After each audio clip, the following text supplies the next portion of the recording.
Al único y sabio Dios sea la gloria y el poder por los siglos de los siglos. Este es su programa Mundo Cristiano, órgano oficial de la Iglesia de Dios de la Profecía, ubicada en la Espaillat número 86. Y como cada jueves, yo soy el pastor Alvin Carrasco, con un tema bastante interesante, sobre todo esta semana que hablaremos. Tenemos un tema bien profundo. Vamos a ver cómo lo tratamos. El tema se llama Siglo XVIII, racionalismo, ilustración, romanticismo y despertar. Oiga, qué tema este. Wow. Hasta yo estoy sorprendido por el tema que me corresponde para este día. Siglo XVIII, racionalismo, ilustración, romanticismo y despertar. Antes de entrar en el tema, déjeme darle algunas informaciones. La Iglesia de Dios de la Profecía, ubicada en la Espaillat 86, en esta ciudad de La Romana. Estamos abiertos los domingos desde las 9 de la mañana con nuestra gloriosa escuela dominical.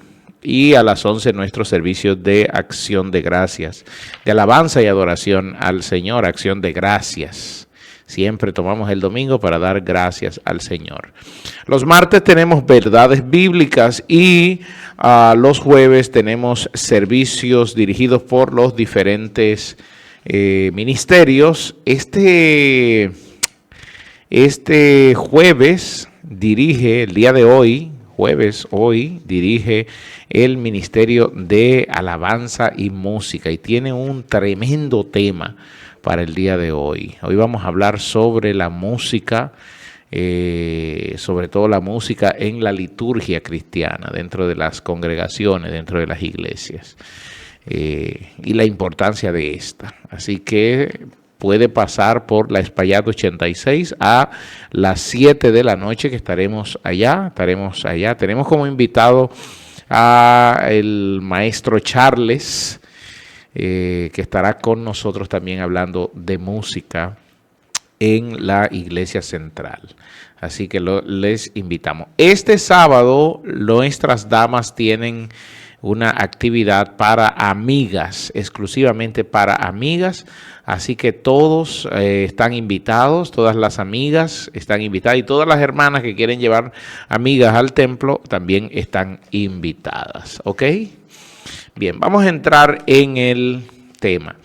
Desde la semana pasada que hablamos del siglo XVII, mencionamos la importancia de la reforma protestante durante todo el siglo XVII y mencionamos allí el tema de sobre todo el racionalismo, y estuvimos hablando de figuras importantes dentro del racionalismo, como lo fue Renato Descartes, como le llaman. Que fue un gran matemático y que quiso sacar la razón de la teología, porque todos estos temas de la razón y de la teología estaban todos combinados en uno solo. Renato Descartes fue el primero en hablar de esto, pero hubo otras figuras importantes que hizo que el racionalismo se extendiera desde el siglo XVII hasta el siglo XVIII. Y hombres de estos, déjeme decirle una cosa, el siglo XVIII es reconocido mundialmente como el siglo de las luces, y sobre todo por el tema de lo que comenzó el racionalismo, que fue afectado en temas, por llamarlo de alguna manera, en temas filosóficos, como fue el romanticismo, como fue el deísmo, que también hubo allí una discusión teológica, y como fue la ilustración. Y yo no voy a centrarme demasiado en uno, porque entonces perdería el hilo de lo que quiero comunicar. Déjeme empezar con el racionalismo. Recuerde que el siglo XVIII es conocido como el siglo de las luces. ¿Y qué tuvo que ver la reforma protestante? Todo. todo lo tuvo que ver, porque recuerde que se enciende una llama, se enciende un fósforo y ese fósforo es el que hace que se prenda el fogón, que se prenda el fuego, pero también ese fogón hace que se prenda una casa y se prenda un bosque. Y todo empezó con un fósforo y ese fósforo se llamó la Reforma Protestante. Y es importante que todo el pueblo cristiano entienda este aspecto, sobre todos nosotros. Recuerde que este programa nos sirve como ilustrativo para los cristianos, porque no tenemos mucha gente que esté hablando de esto en las redes sociales o por la radio o la televisión. Bien, dentro del racionalismo había unos postulados de un hombre llamado Francis Bacon, que él hablaba de las leyes fijas. A Francis Bacon se le conoce como el padre del empirismo filosófico y científico. Y él escribió un libro que se llamó Novus Organum, que allí lo que hablaba era de las reglas del método científico experimental. Es decir, el método científico, como lo conocemos hoy, todo reglamentado, empezó con Francis Bacon y este escrito llamado Novus Organum. Recuerde que antes de eso había científicos experimentales, pero que no había nada escrito como un método, hasta que Francis Bacon empieza con estas órdenes de reglas fijas. Pero fíjese por qué viene el tema de las reglas fijas. Recuerde que aquí quien había empezado este movimiento de racionalismo era Renato Descartes y se habían mencionado grandes hombres como fue el caso de John Locke, Voltaire, y luego aparece Adam Smith en el siglo XVIII. El gran escritor aquel el tema de la mano invisible de Adam Smith, que aportó mucho al tema de la economía y de la administración. De hecho, en administración se considera a Adam Smith como uno de los padres de la administración moderna. Bien, pero ¿por qué viene todo esto de Francis Bacon y el tema de las leyes fijas?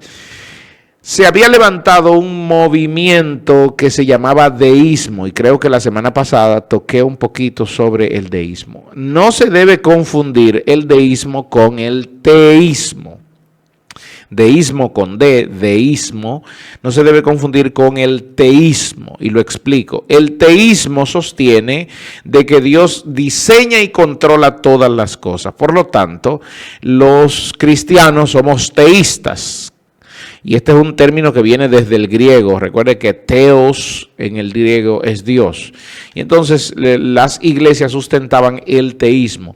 Ahora bien, dentro de las iglesias en el siglo XVIII se metió una corriente de pensamiento que era más filosófico que cristiano, llamado deísmo, con D, donde ésta decía que Dios sí es el autor y el diseñador de todo lo que existe, pero que Dios no se involucra en lo que Él creó.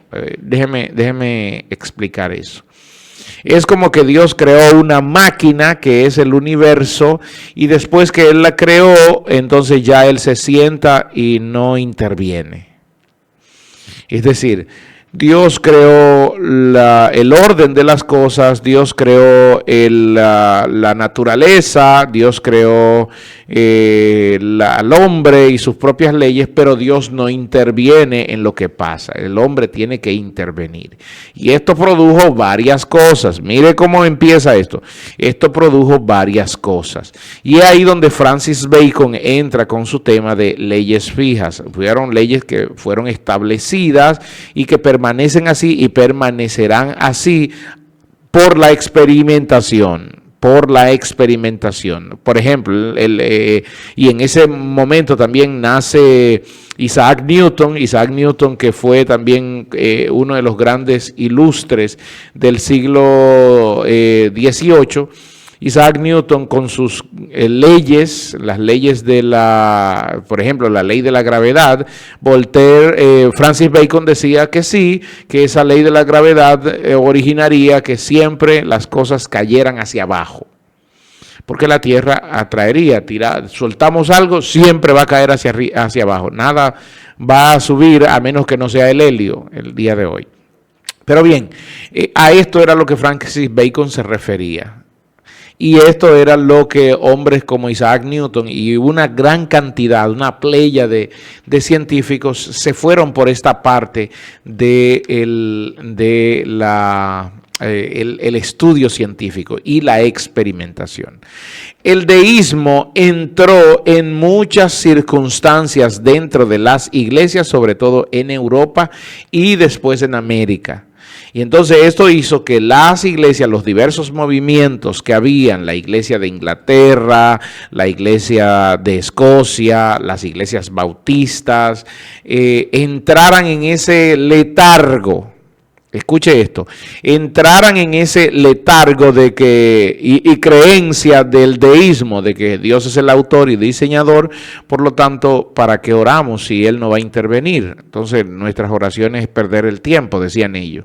Estamos perdiendo el tiempo. Y entonces eso trajo un espíritu apagado dentro de la iglesia. Se olvidó de evangelizar, se olvidó de la predicación, del estudio de la palabra de Dios, y la gente solamente iba a las congregaciones por compromiso, pero no había un estudio serio y capaz de la palabra de Dios.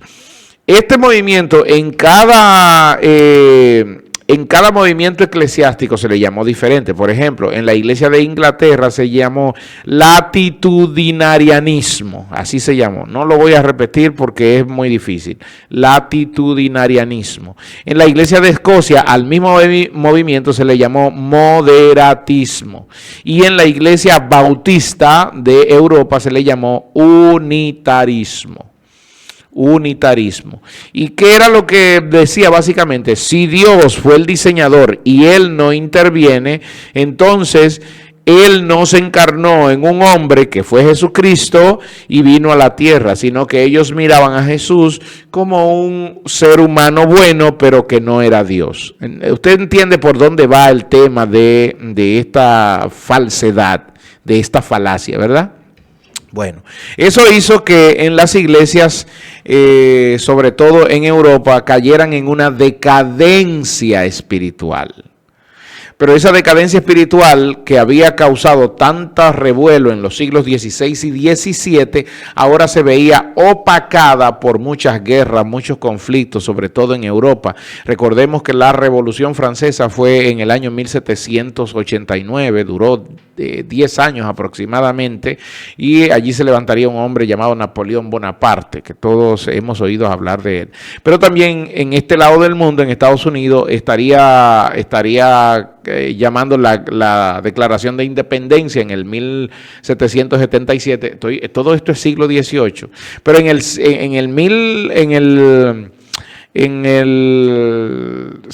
1776 hubo la famosa Declaración de los Derechos del Hombre, donde el libre pensamiento ya no opacado por un pensamiento teológico y religioso, ahora el hombre era un libre pensamiento, y todo eso venía como degeneración de la Revolución Francesa y del racionalismo. Recuerde que el hombre ahora se veía como un ente racional, que pensaba él y no tenía que estar buscando que alguien interprete las cosas por él, porque recuerde que la iglesia era la que se volvía intérprete del hombre y era la que traía el mensaje de Dios. Hoy el hombre empieza, en este siglo, el hombre empieza a racionalizar él y entonces apartarse y hacer las cosas, y por esto es que se le llama el siglo de las luces.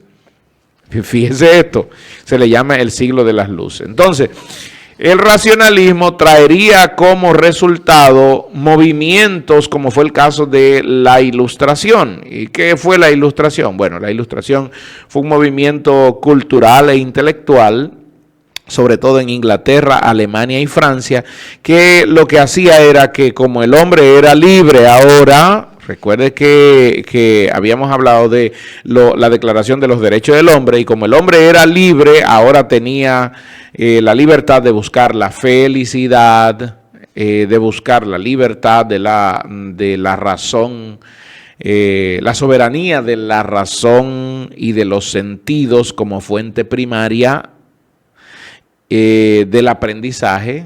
Es decir, ahora los sentidos eran la fuente primaria, lo que yo siento, lo que yo percibo, lo que yo puedo tocar, lo que yo puedo oler, es la fuente primaria del aprendizaje. Ya el aprendizaje no se buscaba en Dios, ya el aprendizaje ya no había el temor a Jehová, que era el principio de la sabiduría, como lo dice la Escritura, sino que ahora el hombre veía el principio de la sabiduría, estaba en los propios sentidos del ser humano. Ve cómo fue cambiando, y todo esto lo trajo la Ilustración. ¿Qué más motivó la Ilustración? La libertad del hombre, buscar la igualdad del hombre, y en este tema de la Ilustración también es que nace la tolerancia racial. Porque recuerde que en el siglo XVI y XVII, sobre todo, empezó a transportarse mucha gente, muchos negros se esclavizaban en África y se traían a América. Y entonces la Ilustración buscaba que haya un progreso, que el hombre progresara, pero también que haya una tolerancia étnica, una tolerancia racial. Buscaba la fraternidad, y también la Ilustración se enfocó en separar la iglesia del Estado. Ese era su punto fuerte, separación de la iglesia del Estado. Pero así como hubo grandes hombres que apoyaron y se fueron a favor de la Ilustración, hubo otros hombres que fueron todo lo contrario. Y a este movimiento que se contrapuso a la Ilustración se le llamó romanticismo. ¿Y qué era el romanticismo? El romanticismo era un movimiento cultural e intelectual también que rechazó totalmente la Ilustración, y aquí lo que buscaba era la exaltación de los sentidos y de la subjetividad. Recuerde que la Ilustración buscaba más el aprendizaje, los sentidos como la fuente primaria del aprendizaje, y buscaba la soberanía de la razón. Pero sin embargo, la Ilustración lo que buscaba era la soberanía no de la razón, sino de los sentidos. ¡Wow! Y entonces eso llevó al hombre a la subjetividad y a la rebeldía, y una rebeldía total ante las reglas del arte y la literatura. ¿A qué me refiero con una rebeldía? La literatura se expresaba cómo debía ser un poema, había unas reglas específicas de cómo debía ser un poema, habían reglas específicas de cómo debía pintarse, de cómo debía hacerse una escultura. Sin embargo, el romanticismo llegó a que el hombre sea un libre pensador, que le dé rienda suelta a sus sentimientos, y entonces el hombre empezó a hacer trazos y a romper las reglas de la poesía y a romper las reglas del arte, etcétera, etcétera, etcétera. Entonces, la pregunta aquí es, ¿pero se ha mantenido el romanticismo hasta el día de hoy? Sí, hasta el día de hoy la gente hace lo que le da la gana, y eso es una característica del romanticismo del siglo XVIII. ¿Pero qué más?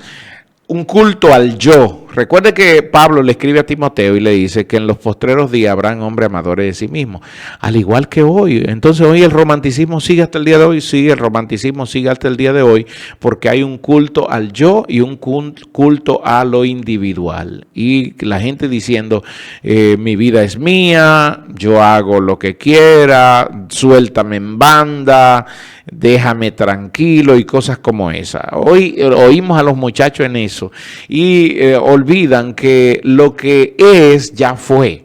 La Biblia dice que lo que es hoy ya fue, y lo que es, y lo que es hoy será. Lo que ya fue es, y lo que es será. Es decir, no hay nada nuevo debajo del sol, mis amados. Toda esta rebeldía que estamos viendo es romanticismo. Es un movimiento que se levantó en el siglo XVIII, donde había un culto al yo, un individualismo, un valor a la originalidad. Se valoraba mucho la originalidad. No, eso es así que yo lo veo, y así es que hay que aceptarme. Y si yo me veo que soy un caballo, entonces, ¿usted cree que eso es nuevo? Amado hermano, amigo, ¿usted cree que eso es nuevo? Ya eso venía desde el romanticismo del siglo XVIII. como yo me veo, como yo me siento, como yo me creo, si yo, aunque tenga este cuerpo de hombre, si pienso en mí que soy una mujer, ya todos los demás deben tratarme como una mujer. Y eso es un culto al yo, eso es individualismo. Entonces lo que hacía el romanticismo era que valoraba la originalidad y exaltaba la fantasía. Ahí está. Tú tienes la fantasía de que tú, siendo un hombre, te consideras a ti mismo como una mujer. Eso es fantasía, eso se llama romanticismo del siglo XVIII. Cuando usted oiga a alguien diciendo cosas como esa, recuérdele el romanticismo del siglo XVIII, que era su gran característica. Pero ¿qué pasaba? Que todo eso se metió dentro de las iglesias. Y entonces las iglesias entraron en un letargo. La gente ya no iba a las iglesias en el siglo XVIII. Y al entrar en el letargo, entonces Dios tenía que hacer alguna cosa. Y déjeme decirle a esto. Dios siempre ha levantado hombres, no movimientos, no grupos. Dios ha levantado hombres que hagan algo, dotados por Dios, llenos del Espíritu Santo, hacen algo que impacta al resto de la humanidad. Pero es hombres, una persona. Y en este caso yo te podría hablar que hubo lo que se conoce como el gran despertar religioso en la segunda mitad del siglo XVIII. Y allí se puede mencionar a hombres como George Whitefield, a hombres como John Wesley, a hombres como Jonathan Edwards, y aquel gran mensaje, aquel maravilloso mensaje que fue pecadores en las manos de un Dios airado. ¿Qué era lo que buscaba el gran despertar? Reavivar el pensamiento cristiano y tirar atrás el deísmo, tirar atrás el romanticismo y echar a un lado todo este pensamiento de la ilustración y volver a Cristo. Y entonces en el gran despertar eso ocurrió. Tanto así que se levantaron movimientos como fue el metodismo, se levantaron los congregacionalistas, se levantaron los presbiterianos en todo este movimiento del gran despertar. Entonces, también se le llamó el siglo de las luces, pero fue un siglo de confusión. Y fíjese esto, porque encontré un dato que decía que parte de lo que se le llamó siglo de las luces es porque la humanidad se liberó de la religión. Recuerde, amados hermanos, que la ilustración buscaba la separación de la iglesia y del Estado y que haya libertad libertad y tolerancia. Si alguien no quería aceptar las reglas religiosas, lo que mandaba la ilustración es que había que aceptarlo. El romanticismo lo rechaza, pero también iba por una ruta totalmente desviada a lo que la palabra de Dios enseñaba y señalaba. Entonces, por eso se hace tan complejo. El día de hoy estamos viviendo otra vez el tema de la ilustración y este es más difícil y más problemático porque la ilustración que estamos viviendo es dentro de la iglesia y también el romanticismo que estamos viviendo es alrededor de la iglesia. Y la iglesia, ¿qué está haciendo? ¿Qué estamos haciendo los cristianos? ¿Qué estamos haciendo? Estamos predicando la verdad de Jesucristo. Estamos llamando al arrepentimiento a las vidas. O cualquiera puede levantarse porque hay un pensamiento individual que viene del romanticismo, el culto al yo, el individualismo, el valor a la originalidad. Gente que se cree que por entender un texto o por llamar a Cristo Yeshua Yamashiach ya es más ilustrado que cualquier otro. Que aquellos gente que por creer que a Dios se le debe decir Hashem o se le debe decir el Eterno, se piensan más ilustrados que aquel que le dice Jehová. Nos estamos volviendo locos, hermano. De verdad se lo digo. Y lo digo con temor y temblor. Pero al día de hoy, por eso no me asombra el oír todas estas cosas, porque hemos vuelto otra vez al tema de la iglesia opacada por la ilustración, y la iglesia, pero la ilustración dentro de la iglesia, y la iglesia opacada por el racionalismo fuera de la iglesia. Bien, con mucha razón lo decía Pablo al escribirle a Timoteo que en los postreros días habrán hombres amadores de sí mismo. Este fue nuestro tema del día de hoy. Siglo XVIII, racionalismo, ilustración, romanticismo y despertar. Recuerde que estamos en YouTube, Mundo Cristiano IDP, puede buscarnos allí, darle a la campanita, también estamos en Spotify, puede buscarnos allí, darle a la campanita para que le lleguen las notificaciones y pueda estar siempre conectado con nosotros. Termino aquí, que la gracia del Señor sea sobre cada uno de ustedes, mis amados.